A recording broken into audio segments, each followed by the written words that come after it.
Hello বন্ধুরা, কেমন আছেন সবাই? আশা করছি আপনারা সবাই ভালো আছেন এবং আমিও ভালো আছি। তো আজকে আপনাদের সামনে আমি একটা নতুন ব্লগ নিয়ে চলে এসেছি। কলকাতা যে সেকেন্ড ব্রিজটা আছে বা দ্বিতীয় হুগলি সেতু, সেই হুগলি সেতুতে কয়েকটা কেবিল ছিঁড়ে গেছে। এটা কনস্ট্রাকশনের কাজ শুরু আছে, যার কারণে অফিস টাইমে প্রচণ্ড জ্যাম হয়, যেহেতু রাস্তাটা সরু হয়ে গেছে। তো ভাবলাম দিনের বেলা বা অফিস টাইমে তো এটা সুযোগ হয়ে ওঠে না। আজকে রবিবারে আমি বেরিয়ে পড়েছি বাইক নিয়ে এটা দেখার জন্য। তো আপনারাও আমার সঙ্গে থাকুন। যে দেখতে পাচ্ছেন বাঁদিকে রাস্তাটা, ওটা সোজা বাবুঘাট চলে যাচ্ছে। আর সোজা আমি যেটা যাচ্ছি ওটা হচ্ছে আপনার ব্রিজের উপরে। আমি আজকে জার্নিটা স্টার্ট করেছি পিটিএসের পরে, যেখান থেকে শুরু হচ্ছে ফ্লাইওভারটা সেকেন্ড ব্রিজের জন্য। এই রাস্তাটা সাঁতরাগাছি হয়ে আপনি বোম্বে রোডে বেরিয়ে যাচ্ছেন সিটির বাইরে, ওই রোডটায়। ওইখানে দেখুন লেখা আছে সোজা সোজা গেলে ব্রিজ পেয়ে যাবেন। তো বাঁ দিকটা ব্রিজে দেখা যাচ্ছে, আর ডান সাইড দিয়ে দেখুন গাড়িগুলো জোরে দেওয়া আছে, সময় সময় করে বেরিয়ে গেল সাইড দিয়ে। তো আপনারা যারা কলকাতার বাইক চালান অবশ্যই হেলমেট পরে আসবেন। হেলমেট যদি আপনারা না পরে আসেন, প্রত্যেকটা সিগন্যালে কিন্তু কেস খেতে হবে। আর কলকাতায় বাইক চালানোর মজাটাই আলাদা। আর এই ব্রিজটা অ্যাকচুয়ালি কলকাতা আপনার ওই দ্বিতীয় হুগলি সেতু নামে সবাই চেনে। যারা আপনারা গ্রাম থেকে দেখছেন বা শহরের বাইরে থেকে দেখছেন, আপনারা সবাই অবশ্যই জানেন। বলতে বলতে আমি চলে এসেছি যেখানে কনস্ট্রাকশনের কাজটা শুরু হয়েছে, সেই জায়গাটা করে। তো আপনারা ওই যে পাশের সাইডে বাঁ সাইডটা খেয়াল করুন, দেখতে পাবেন ব্যারিকেড দেওয়া আছে। এই টাইমটা ঘুরে কনস্ট্রাকশনটা এখান থেকে স্টার্ট হয়েছে। এখানে সমস্ত রকম কাজ হচ্ছে। আপনাদের দেখাই যায়, এই যে এখানে বাঁ সাইডটা দেখুন, এই যে কেবিলগুলো খুলে রাখা আছে। এই পাইপের মধ্যে যে তারগুলো থাকে সেইগুলো রাখা আছে বাঁ সাইডে। আপনারা একটু নিচে থেকে খেয়াল করলে দেখতে পাবেন, যেখানে যারা যেনারা বসে আছেন পাশেই রাখা আছে নিচে। তো এই কাজগুলো যখন শুরু হয়ে যায়, সেই কারণে ডিভাইডারগুলো দেখতে পাচ্ছেন, এগুলো এগিয়ে নিয়ে আসা হয়েছে, যার কারণে রাস্তাটা শুরু হয়ে গেছে।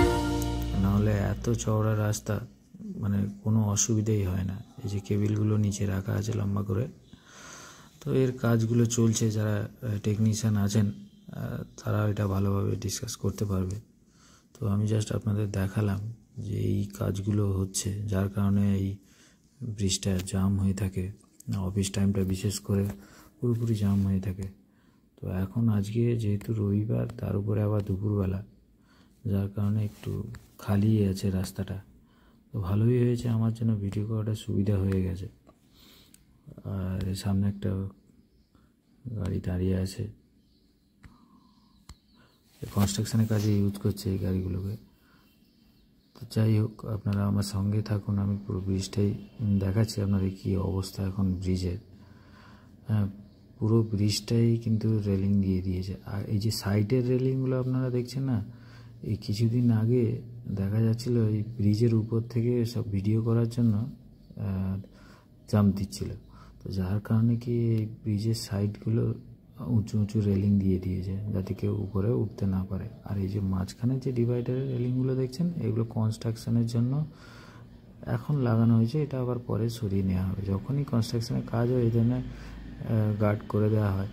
নাহলে কী হবে, যে যারা আমরা বাইক নিয়ে যাই, সবাই তো আর ঠিকভাবে চালায় না, তারা কী করে এঁকে বেঁকে এদিক ওদিক দিয়ে ঢুকে পড়ে। তো যার কারণে এই ডিভাইডার দিয়ে ঘিরে দেওয়া হয়েছে, যাতে কনস্ট্রাকশনের কাজে কোনো রকম প্রবলেম না হয়। হ্যাঁ, আর নাহলে কী হবে, কেউ হয়তো ভিতরে ঢুকে পড়লো, কনস্ট্রাকশনের কাজ চলছে, তাদের হয়তো অ্যাক্সিডেন্টও হয়ে যেতে পারে, কোনো রকম সমস্যায় পড়ে যেতে পারে। যার কারণে ডিভাইডার দিয়েও এটাকে শুরু করে দেওয়া যায়। আর এই সেকেন্ড ব্রিজটা আপনি যখন গাড়ি চালাবেন, হ্যাঁ, এত সুন্দর মজা লাগে, মানে গঙ্গার পুরপুরের ঠান্ডা হাওয়া, আর এইরকম চওড়া ব্রিজ, তার উপরে আবার আমাদের কলকাতার গর্ব। হ্যাঁ, সেখান দিয়ে বাইক চালিয়ে যাওয়ার মজাটাই কিন্তু আলাদা। আর আপনি বাসের ভিতরে যারা যাওয়া আসা করেন এই ফিলিংটা আপনারা ঠিকমতো নিতে পারেন কি না আমি বলতে পারছি না, কিন্তু আমার তো মনে হয়, আমার অভিজ্ঞতা থেকে আমি যেটা মনে করি, এটা আমার ঠিক মানে মনের মতন হয় না। আর বলতে বলতে আমরা ব্রিজটা ক্রস করে এসেছি। ব্রিজের পাশে দেখুন রাস্তাটা কত চওড়া হয়ে যাবে। হ্যাঁ, এতটাই চওড়া, কিন্তু এই এখন কনস্ট্রাকশনের জন্য এটা সরু করে দেওয়া হয়েছে। এই দেখুন কতটা চওড়া। এইবারে আপনি দেখুন সুন্দর পুরো একদম ছাঁ চকচকে। এই যে দূরে একটা নতুন একটা বিল্ডিং আপনারা উঁচু দেখতে পাচ্ছেন, ওই যে দূরে ডান দিকে, ওইটা হচ্ছে নবান্ন বিল্ডিং। এখানে আমাদের বর্তমান যিনি মুখ্যমন্ত্রী আছেন মমতা ব্যানার্জি, ওনার অফিস এখানে। তো যাই হোক, বলতে বলতে আমরা ব্রিজ ক্রস করে সামনে ওই টোল প্লাজার কাছে চলে এসেছি। এই টোল প্লাজায় একটা সুবিধা আমাদের জন্য কি আছে, যারা বাইক চালান বা বাইক নিয়ে কলকাতা আসবেন, আপনাদের কিন্তু এখানে টোল লাগবে না। হ্যাঁ, বাইকের জন্য এই টোল প্লাজায় কোনো রকম টোল ট্যাক্স দিতে হয় না।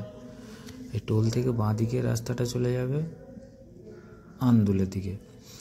আর আমাদের যাওয়ার জন্য আমরা যারা বোম্বে রোডে বেরাবো বা সিটির বাইরে বেরোতে চাইছি সাঁতরাগাছির দিকে, তো সেটা হচ্ছে কি ডান দিক দিয়ে নিতে হবে। কিন্তু আমরা বাইক নিয়ে যাচ্ছি আমি যেহেতু, তাই জন্য আমি ভিআইপি রোডটা ধরবো।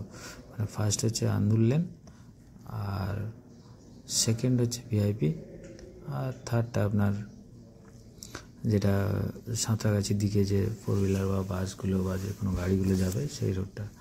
বলতে বলতে আমি ভিআইপি রোডেই ঢুকে পড়েছি। ওই যে দূরের লাল গাড়িটা যাচ্ছে ওই লেনটাই ভিআইপি লেন। তো এই আমি টোল ট্যাক্সটা ক্রস করছি, টোল ট্যাক্সটা ক্রস করেই ডান দিকে আমি ইন্ডিকেটার নিয়ে ঢুকে পড়ব ডান দিকে।